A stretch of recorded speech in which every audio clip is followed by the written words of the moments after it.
বর্তমানে যে অন্তর্বর্তী সরকার চলছে তার প্রধান উপদেষ্টা ডক্টর মোহাম্মদ ইউনূসকে খুন করতে পারে জামাত ইসলামী, সতর্ক করলেন তাসলিমা নাসরিন। ক্ষমতার পালাবদলের পর বাংলাদেশে চরম অরাজকতার পরিস্থিতি চলছে। নিজ দেশের সংখ্যালঘু হিন্দুরা আক্রান্ত বলে আন্তর্জাতিক মহলে দৃষ্টি আকর্ষণ করেছেন লেখিকা তাসলিমা। তিনি সর্বধর্মে মৌলবাদী ভূমিকারই তীব্র সমালোচক।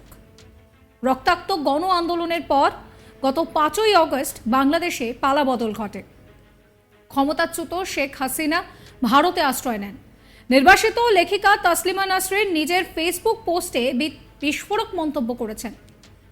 পালাবদলের পর বারবার তাসলিমা নাসরিন আশঙ্কা করছেন যে বাংলাদেশে জামাতের মৌলবাদী শাসন শুরু হবে। তিনি লিখছেন, আমি 1969-এর গণ আন্দোলন দেখেছি, আমি 71-এর মুক্তিযুদ্ধ দেখেছি, আমি 75-এ শেখ মুজিব হত্যাকাণ্ড দেখেছি, আমি 1990-এ এরশাদ পতন আন্দোলন দেখেছি, আমি 2024-এ হাসিনার পতন আন্দোলন দেখেছি, কিন্তু কখনো দেশে এত ভয়ঙ্কর রাজাকারের উত্থান দেখিনি, জামাতের এত বিপুল ধ্বংসযজ্ঞও দেখিনি।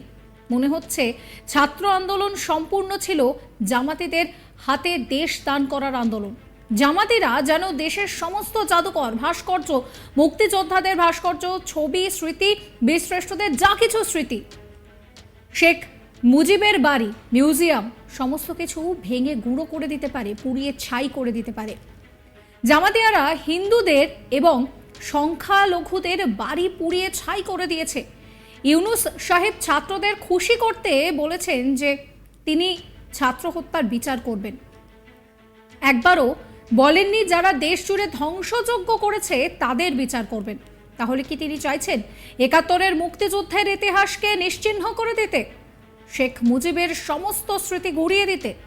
অনভিজ্ঞ ছাত্ররা রাস্তায় ঝাড়ু দিচ্ছে, ট্রাফিক সামলাচ্ছে, আর জামাতিয়ারা দখল করে নিচ্ছে। দেশে ইসলামের পতাকা উড়বে।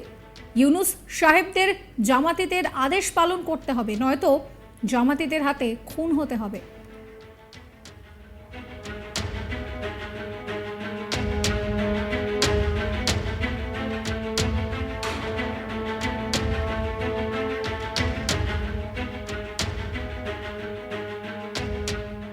তাসলিমা নাসরিনের এই মন্তব্যের পর নানান সমালোচনা শুরু হয়েছে। কেন তিনি এই ধরনের আশঙ্কা করলেন তা নিয়েও প্রশ্ন উঠতে শুরু করেছে।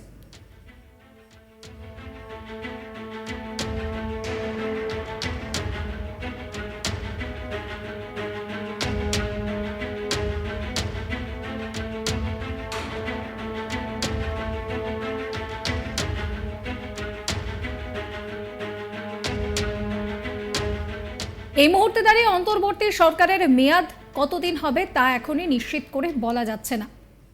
কিন্তু এই পরিস্থিতিতে দাঁড়িয়ে এবার বিস্ফোরক মন্তব্য করছেন তাসলিমা নাসরিন।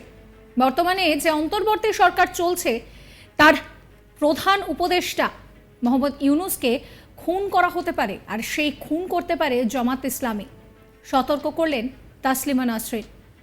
ক্ষমতার পালাবদলের পর বাংলাদেশে চরম অরাজকতার পরিস্থিতি চলছে। নিজ দেশে সংখ্যালঘু হিন্দুরা আক্রান্ত বলে আন্তর্জাতিক মহলে দৃষ্টি আকর্ষণ করেছেন তাসলিমা নাসরিন। তিনি সর্বধর্মের মৌলবাদী ভূমিকারই তীব্র সমালোচক।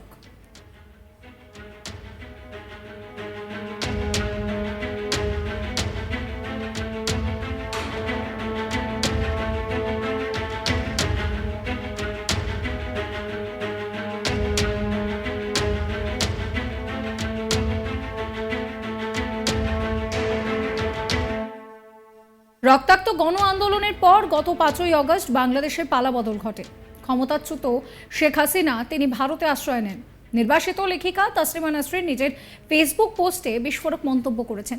পালাবদলের পর বারবার তাসলিমা আশঙ্কা করছেন যে বাংলাদেশে জামাতের মৌলবাদী শাসন শুরু হবে।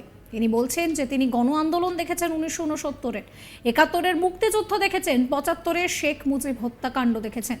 তিনি বলছেন যে তিনি 90-এ এরশাদ পতন দেখেছেন, আবার 2024-এ হাসিনা পতন আন্দোলনও দেখেছেন, কিন্তু কখনো এত ভয়ঙ্কর রাজাকারের উত্থান দেখেননি, জামাতের এত বিপুল ধ্বংসযজ্ঞ দেখেননি।